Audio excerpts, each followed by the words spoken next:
Hello guys, in today's video, I'm going to show you how to convert a shortcode into a clickable link in WordPress. Let's begin.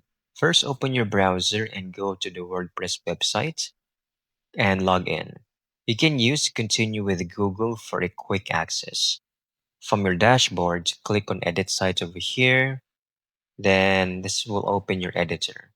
Click on the plus icon on this portion, all right? And search for shortcode, this one. Then you can easily add the block to your page, all right? Now, I want you to paste your shortcode into the block, all right? This is what the block looks like for the shortcode. Then you can easily click on the preview to check if it converts into the link that you want. If it looks good, then make sure to hit save on the top right over here. And that's it. You have now successfully turned a shortcode into a working link in your WordPress account. I hope you found this video very helpful.